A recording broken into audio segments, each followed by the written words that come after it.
आज हम लोग पढ़ेंगे अब प्रकाश के बारे में, और हम लोग को पढ़ना है टेस्ट के लिए प्रकाश का अपवर्तन से रिलेटेड सभी डेरिवेशन या फॉर्मूला कहिए या इसके बारे में। तो प्रकाश के बारे में, प्रकाश क्या है? प्रकाश एक विद्युत चुंबकीय तरंग है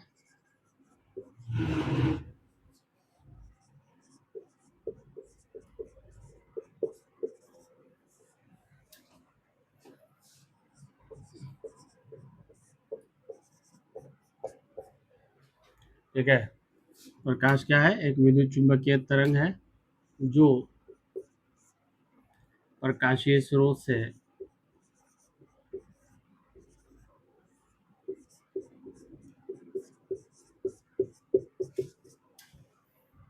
पैकेट के रूप में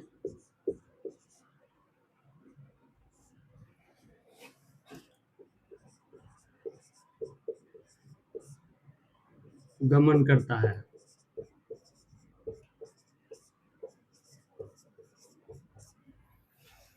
पैकेट के रूप में गमन करता है जिसे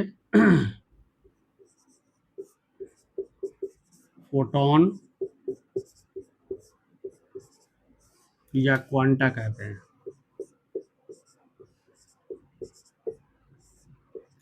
यानी जो प्रकाश की चाल है वह एक विद्युत चुंबकीय तरंग की चाल है। तो प्रकाश की चाल को हम c से डिनोट करते हैं। तो c बराबर है 3 × 10⁸ मीटर पर सेकेंड, या ऐसे भी लिख सकते हैं मीटर पर सेकेंड। ठीक है।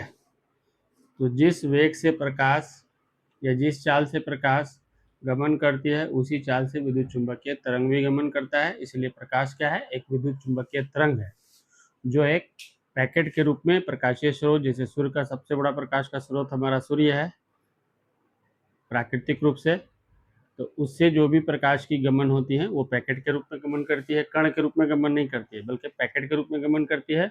और उस पैकेट को हम फोटॉन या क्वांटा कहते हैं। तो प्रकाश जो गमन करती है उसमें कई किरणें होती हैं, बहुत सी किरणें होती हैं उसमें, अनगिनत किरणें होती है। तो किरणों का जो समूह होता है उसे हम कहते हैं प्रकाशपुंज। किरणों का जो समूह है उसे प्रकाशपुंज कहते हैं। ठीक है। बीम ऑफ लाइट, प्रकाश पुंज, बीम ऑफ लाइट। ठीक है। ये प्रकाश पुंज जो होते हैं वो 3 तरह के होते हैं जो प्रकाशीय स्रोत से निकलते हैं। तो पहला होता है ये, इसको हम लोग कहते हैं समांतर प्रकाश पुंज। ये जो है समांतर प्रकाश पुंज, यानी प्रकाशीय स्रोत से निकलने वाली प्रकाश किरणें जब एक दूसरे के समांतर होती हैं तो उसे हम समांतर प्रकाश पुंज कहते हैं।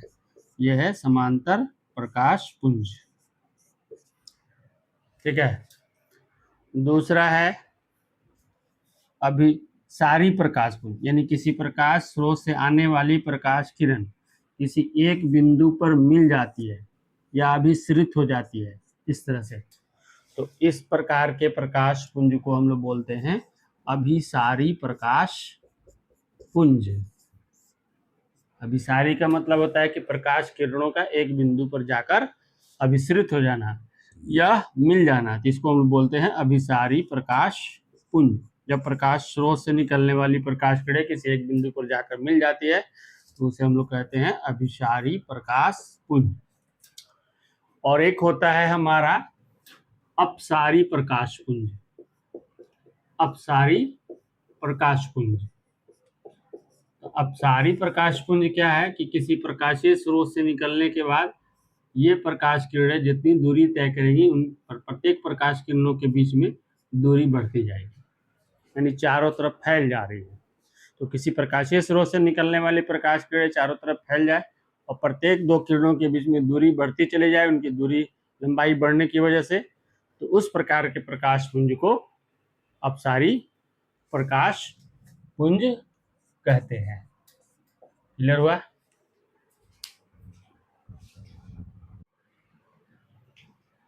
नेक्स्ट हमें पढ़ना है प्रकाश का परावर्तन। प्रकाश का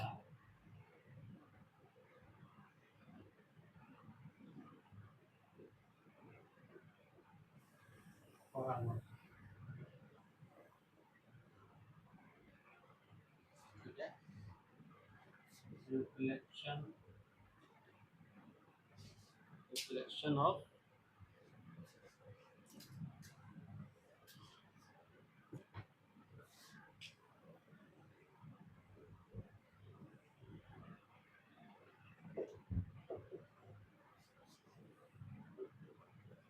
लाइट, रिफ्लेक्शन ऑफ लाइट, प्रकाश का परावर्तन। प्रकाश के परावर्तन में क्या होता है कि जब किसी सतह पर प्रकाश पड़ने के पश्चात वापस लौट जाती है, उस घटना को हम लोग कहते हैं प्रकाश का परावर्तन। यदि ये एक सतह है, सरफेस है, इस पर प्रकाश पड़ी, ये एक सतह है, और प्रकाश पड़ने के बाद वापस लौट आने वाली जो किरण है जिसको हम आपतित किरण कहते हैं, और जो जाने वाली किरण है उसको हम परावर्तित किरण कहते हैं। ये है आपतित किरण,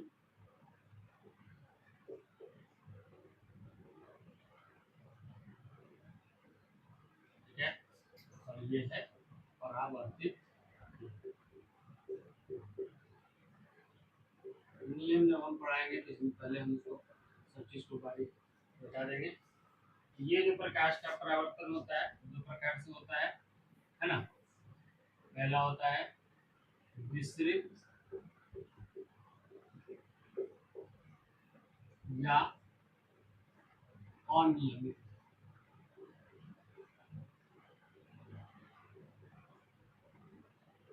परावर्तन विसरित या अनियमित, इरेगुलर, यानी जब प्रकाश की सतह रुकड़ी हो या वक्र हो, इस प्रकार से वो प्रकाश की सतह, इस पर जो परावर्तन होगा प्रकाश की किरणों का, है ना, उसको हम लोग कहते हैं अनियमित प्रकाश का परावर्तन। इस पर जो होगा तो अनियमित प्रकाश का परावर्तन कहलाता है। अनियमित प्रकाश के परावर्तन में क्या होता है, अनियमित प्रकाश के परावर्तन में जो परावर्तित किरण होती है वो कई जगह एक दूसरे के समांतर नहीं होती। यहाँ पर आप ध्यान दीजिए, ये दोनों परावर्तित किरण जो है एक दूसरे के समांतर नहीं, यहाँ पर भी दोनों परावर्तित किरण है एक दूसरे के समांतर नहीं।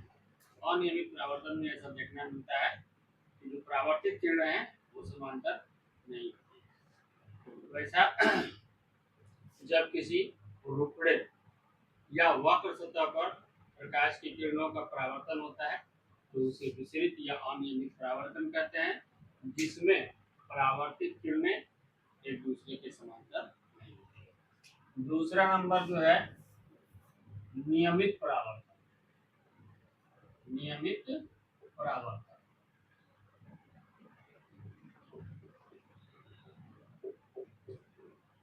नियमित परावर्तन में क्या होता है, ये जो सतह है ये स्मूथ होती है, प्लेन होती है, एकदम समतल, ठीक है।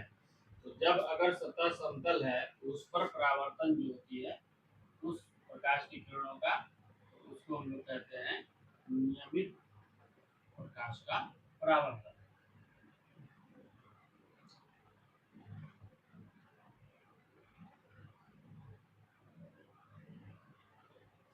ठीक है, नियमित परावर्तन में क्या होता है, ये जो किरणें होती है परावर्तित किरणें, आपतित तो होती हैं, परावर्तित किरणें जो होती है दूसरे के समांतर होती है।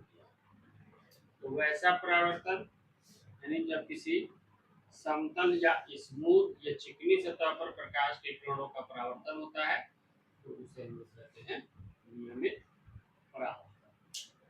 अब इसमें क्या है कि प्रकाश के परावर्तन के नियम को जानने से पहले, ठीक है, हम लोगों को उसके छोटे छोटे जो पार्ट हैं उसके बारे में हम जान लें, ठीक है। तब हम प्रकाश के परावर्तन के नियम एक भी आप तो जानते ही हैं, बहुत से लोग नहीं है, नए हैं, उनको भी जानने की इसको लिखने की कोशिश करिए। इसमें छोटा छोटा जो पार्ट होता है ये बड़ा है, इधर आपका शैडो पार्ट रहता है और इधर सतह रहती है। ये हो गया आपतित किरण और ये हो गया हमारा, ये हो गया परावर्तित किरण। ठीक है, अब इसके ठीक बीचों बीच हम एक लंब खींचते हैं परपेंडिकुलर। लंब क्या होता है भाई, ऐसा सिग्नल होता है इनका 90 डिग्री होता है। ठीक है, एक लंब खींचते हैं। अब ये आपतित किरण, ये तो हो गई आपकी आपतित किरण।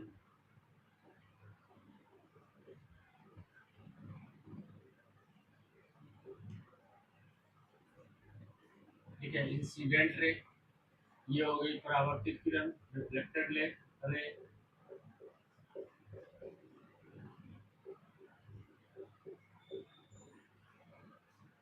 ये जो इसके आपतन बिंदु, जहाँ आकर प्रकाश की किरण पड़ती है, उस बिंदु को हम आपतन बिंदु कहते हैं।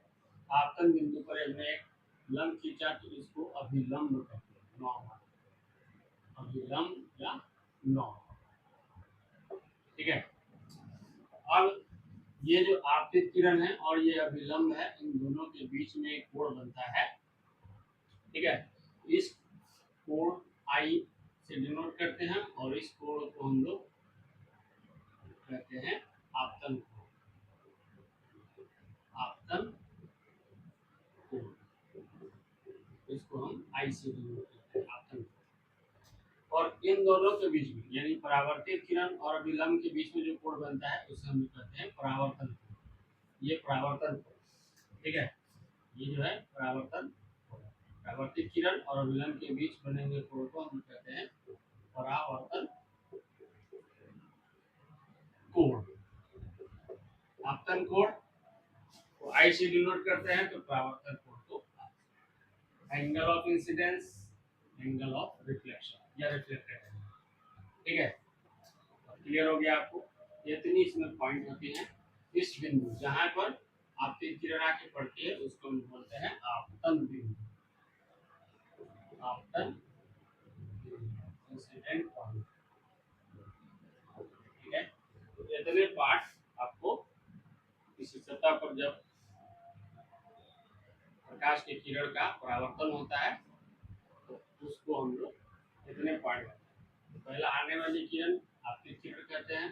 ठीक है, टकराने के बाद सतह से वापस जाने वाली किरण को परावर्तित किरण। इस बिंदु जहाँ किरण आगे गिरती है उसे आपतन बिंदु कहते हैं। इस पर हम एक लंब खींचते हैं तो उसको हम अभिलंब कहते हैं, नॉर्मल।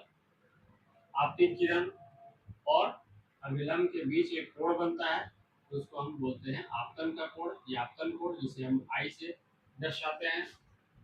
परावर्तित किरण और अभिलंब के बीच एक कोण बनता है उसे हम कहते हैं परावर्तन कोण, जिसे हम आर से दर्शाते हैं।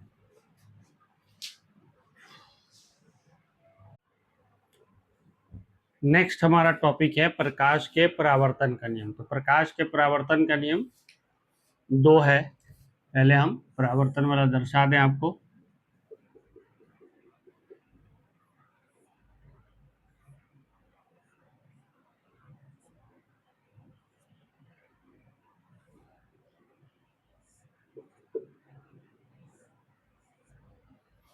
ठीक है, पहला नियम जो है आपतित किरण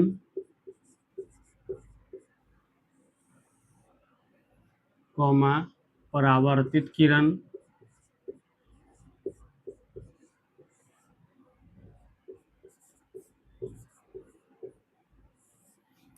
और आपतन बिंदु पर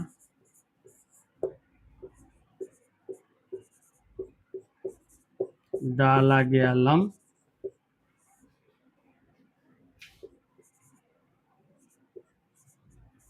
तीनों एक तल में होते हैं।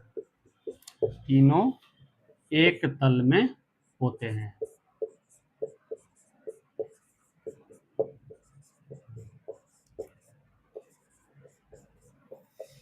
पहला नियम है, ये जो आपतित किरण है ये जो परावर्तित किरण है ये, और डाला गया अभिलंब, तीनों जो होते हैं एक ही तल है ये, है ना, एक ही तल में होते हैं। दूसरा नियम कह रहा है आपतन कोण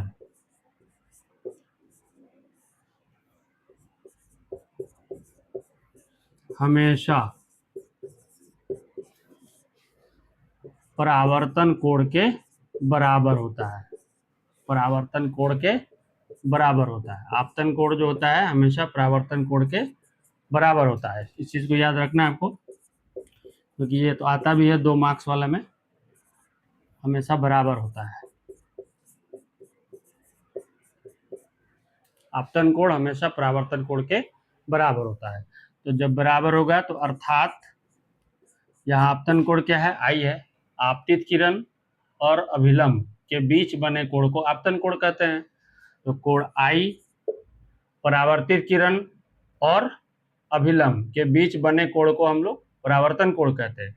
ये आपतन कोण जो होता है आई परावर्तन कोण के हमेशा बराबर होता है। तो प्रकाश के परावर्तन के ये 2 नियम है। क्लियर हुआ? अब हम लोग को कुछ किरण के बारे में जानिए, तब उसके बाद प्रतिबिंब के पढ़ेंगे, उसके बाद दर्पण के बारे में पढ़ेंगे। ठीक है, तो किरण जो होती है ये किरण रे 2 प्रकार की होती है, एक है वास्तविक किरण, वास्तविक किरण,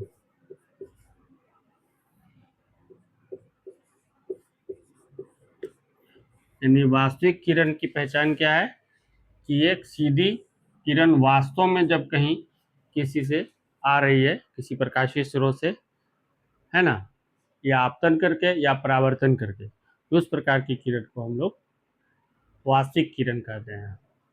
और वास्तविक किरण की एक निश्चित दिशा होती है। ठीक है, दूसरा होता है रियल रे, है ये आभासी किरण, आभासी या काल्पनिक, आभासी या काल्पनिक,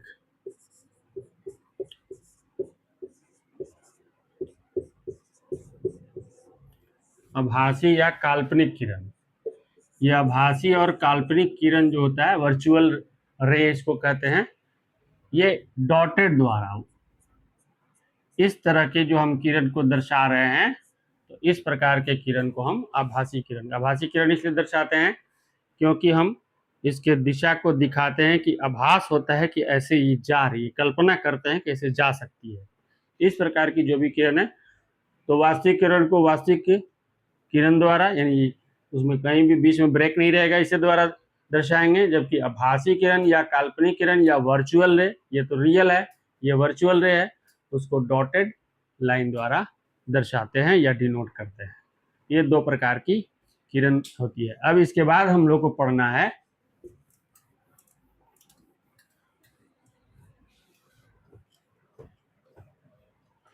प्रतिबिंब के बारे में। प्रतिबिंब,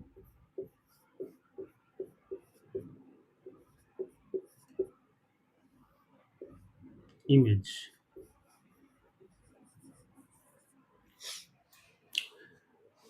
जब किसी सतह से, है ना, प्रकाश की किरण परावर्तित होती हो या अपवर्तित होती हो, परावर्तन या अपवर्तन के पश्चात जिस बिंदु पर एक दूसरे को प्रतिच्छेद करती है, यानी काटते हुए गुजर जाती है, चाहे वो वास्तविक रूप से गुजरे चाहे वो आभासी रूप से गुजरे, तो उस बिंदु पर जो आकृति बनती है उसे हम उस प्रतिबिंब कहते हैं।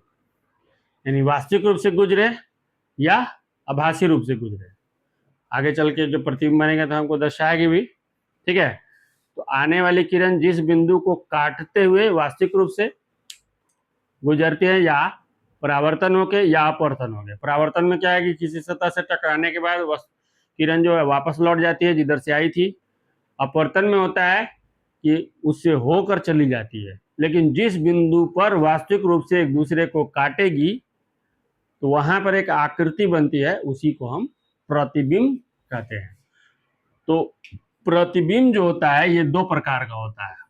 एक होता है वास्तविक प्रतिबिंब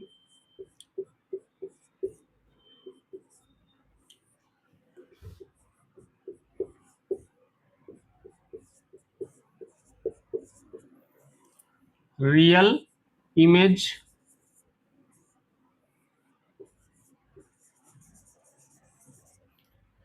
यानी वैसा प्रतिबिंब जो वास्तविक किरणों के, है ना, प्रतिछेदन या इंटरसेक्शन या कटने से, काटने से बनती है।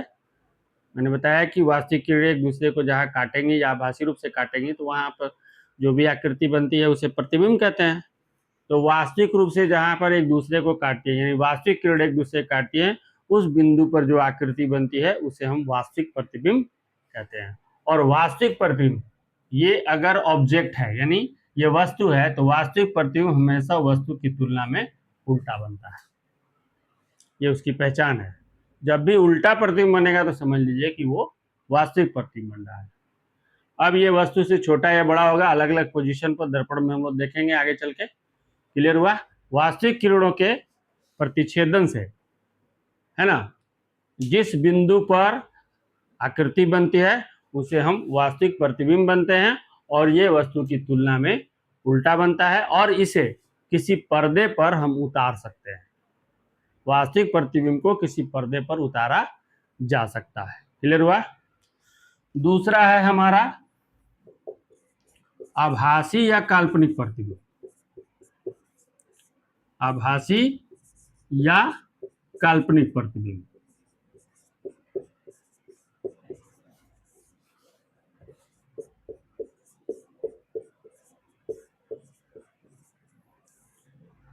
Virtual image.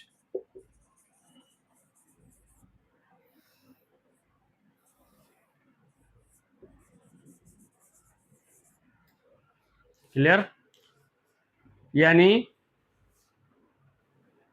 जब किसी वस्तु से आने वाली प्रकाश वर्चुअली, यानी आभासी किरण एक दूसरे को जिस बिंदु पर काटती है वहां पर जो आकृति बनती है उसे हम आभासी या काल्पनिक प्रतिबिंब कहते हैं। तो अगर ये वस्तु है तो वस्तु की तुलना में प्रतिबिंब डॉटेड से बनता है आभासी, और सीधा बनता है। आभासी प्रतिबिंब की पहचान है कि वो वस्तु की तुलना में सीधा बनता है, जबकि वास्तविक प्रतिबिंब की पहचान है कि वस्तु की तुलना में उल्टा बनता है। इसको हम पर्दे पर उतार नहीं सकते हैं। ठीक है? अब क्लियर हुआ आपको कि वास्तविक प्रतिबिंब किसे कहते हैं, आभासी प्रतिबिंब किसे कहते हैं। और इसका हम डिफरेंस भी लिखवाए हैं। इसमें भी 3 पॉइंट अभी आपको दिखाया कि ये वास्तविक किरणों से मिलकर बनता है, कि बनने प्रतिच्छेदन से बनता है, ये आभासी किरणों के प्रतिच्छेदन से बनता है, यह वस्तु की तुलना में सीधा बनता है, यह वस्तु की तुलना में उल्टा बनता है।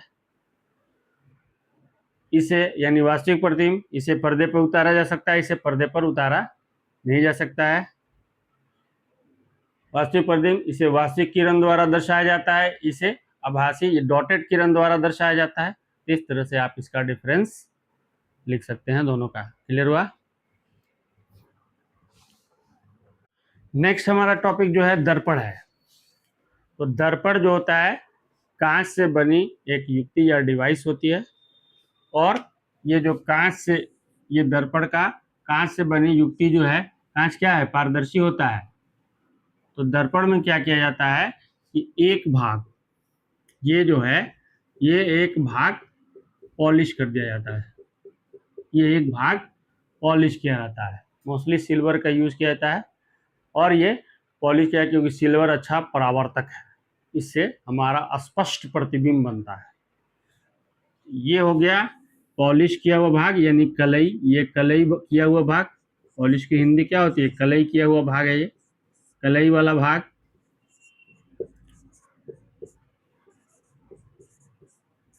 और एक भाग जो होता है बिना पॉलिश का होता है, यही परावर्तक सतह है, यहीं पर हमारा ये जो इमेज है वहीं पर बनता है।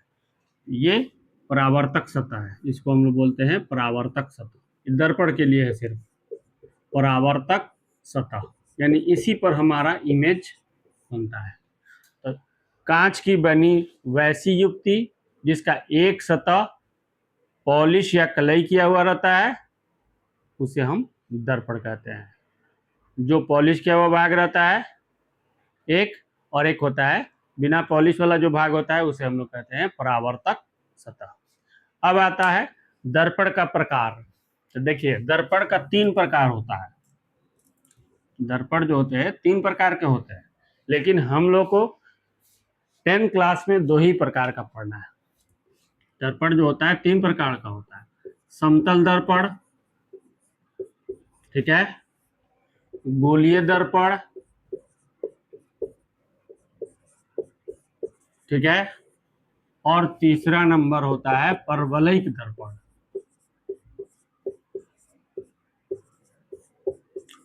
ये 3 प्रकार के दर्पण होते हैं। तो हमको हमारे लेसन के अनुसार यही दोनों को पढ़ना है, समतल दर्पण और गोलीय दर्पण। परवलयिक दर्पण को हम लोग नहीं पढ़ना है। ठीक है, आपके जो 10 क्लास में जो सिलेबस है उसके अकॉर्डिंग हम लोग को समतल दर्पण के में पढ़ना है और गोलीय दर्पण के बारे में पढ़ना है। ये 3 प्रकार के दर्पण होते हैं। अब यहाँ नाम से ही चलिए समतल दर्पण पर हम आते हैं पहले। ठीक है,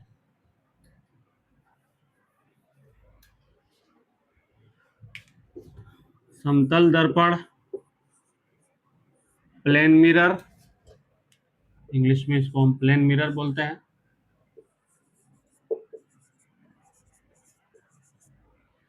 यानी जिसका सतह परावर्तक सतह, एक तो ये पॉलिश किया हुआ सतह है, जिस वैसा दर्पण जिसका परावर्तक सतह समतल या चिकना होता है या स्मूथ होता है उसे हम लोग समतल दर्पण कहते हैं। ऐसे भी हम दर्शा सकते हैं।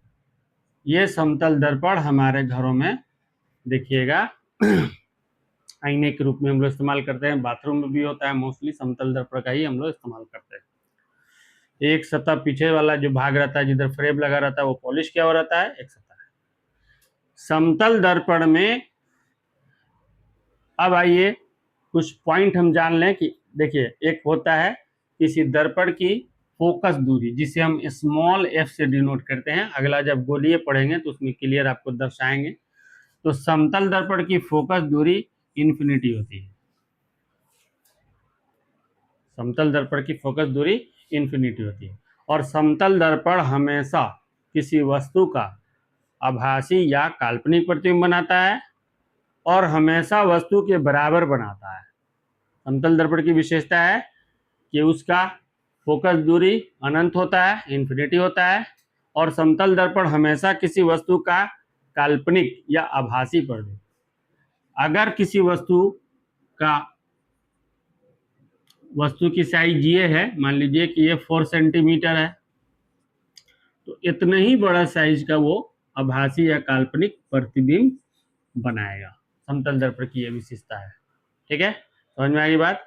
समतल दर्पण केवल आभासी या काल्पनिक प्रतिबिंब बनाता है और हमेशा वस्तु के बराबर बनाता है और समतल दर्पण की फोकस दूरी अनंत होती है। क्लियर हुआ?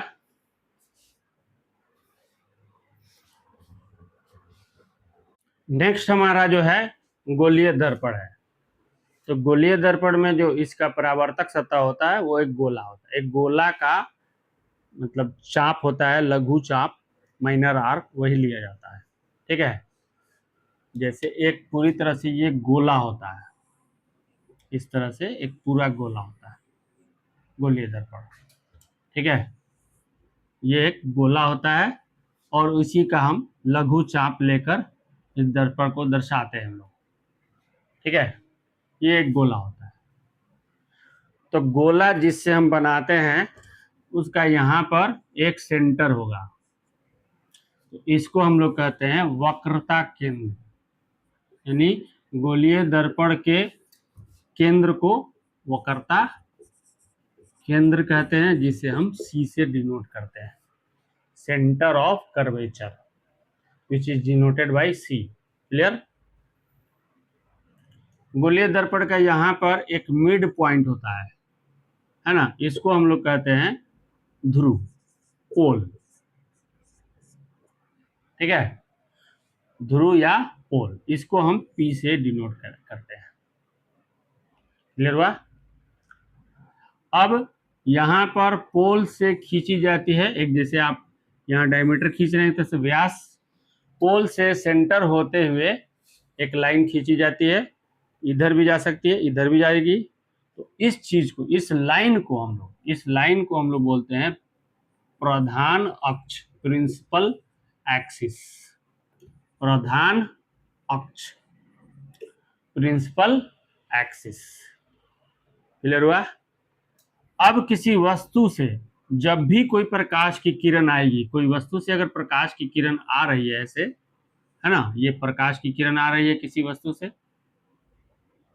तो प्रकाश की किरण जो भी आती है वो हमेशा प्रधान अक्ष के समांतर होती है। ये प्रकाश की किरण आई, ये जो होती है प्रधान अक्ष के समांतर होती है। ठीक है, गोलीय दर्पण का भी बता रहे हैं हम, दोनों का दो होता है, वो अलग से हम बताएंगे अभी इसी में। ठीक है, तो अब ये जो प्रकाश किरण किसी वस्तु से आ रही है, जो प्रधान अक्ष क्या होती है, समांतर होती है, पैरेलल होती है एकदम पूरी तरह से। पैरेलल समझते हैं, जब दो किरणों के बीच की परपेंडिकुलर डिस्टेंस या लंबात्मक दूरी हर जगह बराबर हो तो उन दोनों किरणों को हम समांतर किरण कहते हैं। ये जो किरण है ये प्रधान अक्ष है, इसके इस किरण के क्या है, सीधे समांतर होती है। अब सामने जो होता है, दर्पण के जो सामने होता है वो परावर्तक सतह होता है, पीछे किया हुआ भाग जो रहता है वो पॉलिश रहता है। ठीक है, तो सामने सतह से टकराने के बाद जब ये परावर्तित होगी, ये परावर्तित हो गई यानी वापस लौट गई। ठीक है, तो जिस बिंदु को काटेगी, यहां पर काट रही है, तो उसे हम दर्पण का फोकस बोलते हैं, गोलीय दर्पण का फोकस बोलते हैं, और उसे हम कैपिटल एफ से दर्शाते हैं। क्लियर हुआ? ध्रुव, ये जो क्या है, ध्रुव है, और ये फोकस है। तो ध्रुव और फोकस के जो बीच की दूरी होती है उसे हम फोकस दूरी कहते हैं, फोकल लेंथ, जिसे हम स्मॉल एफ से दर्शाते हैं। ध्रुव और वक्रता केंद्र, सेंटर ऑफ कर्वेचर, इन दोनों के जो बीच की दूरी होती है उसे वक्रता त्रिज्या कहते हैं, जिसे स्मॉल आर या कैपिटल आर, या हम यहाँ कैपिटल आर भी लिख सकते हैं। क्लियर हुआ? एक गोलीय दर्पण में कितने भाग हो गए? एक हो गया आपका ध्रुव, जो मिड पॉइंट हो गया उस लघुचाप का। ठीक है, एक हो गया फोकस, जब किसी वस्तु से आने वाली प्रकाश किरण परावर्तन के पश्चात जिस बिंदु को काटते हुए गुजरती है उसे हम उस गोलीय दर्पण का क्या कहते हैं, फोकस कहते हैं। अगला है आपका वक्रता केंद्र। गोलीय दर्पण के केंद्र को हम क्या कहते हैं, वक्रता केंद्र कहते हैं, जिसे हम सी से दर्शाते हैं, है ना। ध्रुव और फोकस के बीच की दूरी को फोकस दूरी कहते हैं, जिसे स्मॉल एफ से दर्शाते हैं। ध्रुव और वक्रता केंद्र के जो बीच की दूरी है उसके वक्रता त्रिज्या कहते हैं, जिसे हम, ये हो गया आपका फोकस दूरी, फोकल लेंथ, फोकस दूरी। ठीक है, ये हो गया आपका वक्रता त्रिज्या, रेडियस ऑफ कर्वेचर, वक्रता त्रिज्या। ठीक है, रेडियस ऑफ कर्वेचर। तो ध्रुव और वक्रता केंद्र के बीच की दूरी को हम वक्रता त्रिज्या कहते हैं, जिसे स्मॉल आर या कैपिटल आर से दर्शाते हैं। ध्रुव से शुरू होकर और वक्रता केंद्र से होते हुए एक रेखा जो खींची जाती है उसे हम प्रधान अक्ष कहते हैं। ठीक है, प्रिंसिपल एक्सिस कहते हैं, प्रधान अक्ष। ठीक है, और एक चीज जान लीजिए कि जब भी किसी वस्तु से आने वाली प्रकाश की किरण होगी वो हमेशा प्रधान अक्ष के समांतर होती है। अब ये जो गोलीय दर्पण होता है ये दो प्रकार का होता है। एक होता है उत्तल दर्पण, अवतल दर्पण। पहला होता है अवतल दर्पण,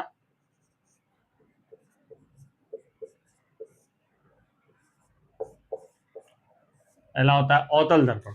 अवतल दर्पण की पहचान क्या है इस गोलीय दर्पण में? अवतल दर्पण जो होता है इस तरह से होता है, ये यानी उसका परावर्तक सतह अंदर की ओर धंसा, अब पॉलिश का भाग बाहर से निकला हुआ है। इस प्रकार के दर्पण को हम लोग क्या कहते हैं, अवतल दर्पण कहते हैं। क्लियर? इसमें हम इसको अगर हम कर दें तो ये अवतल दर्पण का रूप धारण कर लेंगे। ठीक है, और दूसरा जो हमारा होता है उत्तल दर्पण, सेकंड नंबर उत्तल दर्पण। अवतल दर्पण कनकेव मिरर, उत्तल दर्पण कन्वेक्स मिरर। तो उत्तल दर्पण में परावर्तक सतह बाहर की ओर निकला है और जो पॉलिश किया हुआ भाग है वो अंदर से धंसा हुआ रहता है। ये दोनों समझ में आ गई बात। ये है आपका अवतल दर्पण, ये है उत्तल दर्पण। तो दर्पण, गोलीय दर्पण जो होते हैं दो प्रकार के होते हैं, अवतल दर्पण और उत्तल दर्पण। अवतल दर्पण की पहचान है कि उसका परावर्तक सतह अंदर की ओर धंसा, पॉलिश किया हुआ भाग बाहर से निकला हुआ रहता है। उत्तल दर्पण की पहचान है कि परावर्तक सतह बाहर की ओर निकला, यानी इधर ही हम वस्तु रखेंगे, और पॉलिश किया हुआ भाग या कलई किया हुआ भाग अंदर की ओर धंसा हुआ होता है।